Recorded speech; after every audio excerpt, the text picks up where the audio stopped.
একদিন এক শকুনের বাচ্চা তার মা শকুনের কাছে আবদার করল যে, মা, আমি মানুষের মাংস খাবো। তো শকুন তো খুব টেনশনে পড়ে গেল। বাচ্চা আবদার করেছে, সে মানুষের মাংস খেতে চায়। কিভাবে সেই মাংস জোগাড় হবে, কোথা থেকে জোগাড় হবে, সে চিন্তায় সে বিভোর হয়ে রইল। কিছুক্ষণ পর তার মাথায় একটি বুদ্ধি আসলো।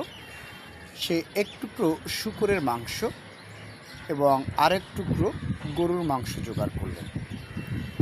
তো সেই শূকরের মাংস ও গরুর মাংস জোগাড় করে সে উড়ে একটি গ্রামের ভিতরে চলে গেলেন। সেখানে গিয়ে গরুর মাংস টুকরা একটি মন্দিরের সামনে ফেললেন, আর শূকরের মাংস এক টুকরো নিয়ে গিয়ে একটি মসজিদের সামনে ফেললেন। তো যখন মসজিদ কমিটি ও মন্দির কমিটি এই মাংসগুলো দেখলেন, তখন মসজিদ কমিটি ভাবলেন এটা অবশ্যই হিন্দুদের কাজ, আর মন্দির কমিটি ভাবলেন যে এটা অবশ্যই মুসলমানদের কাজ।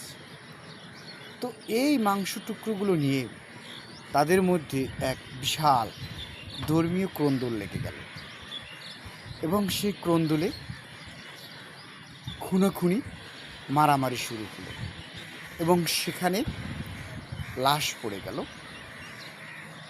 তো এই লাশ পড়ার পরে শকুন তার বাচ্চাকে নিয়ে এসে মানুষের মাংস খেতে দিল। বলল, এখানে অনেক লাশ আছে, তুমি ইচ্ছে মতন মানুষের মাংস খেতে পারো। তো তখন বাচ্চা শকুন জিজ্ঞাসা করলো যে, মা, তুমি এত তাড়াতাড়ি এত দ্রুত কিভাবে মানুষের মাংস জোগাড় করলে?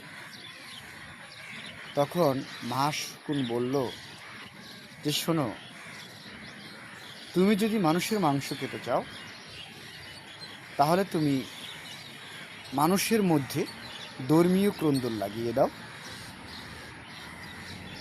আর যদি ধর্মীয় ক্রন্দলে কাজ না হয় তাহলে তুমি রাজনৈতিক ক্রন্দল বাজিয়ে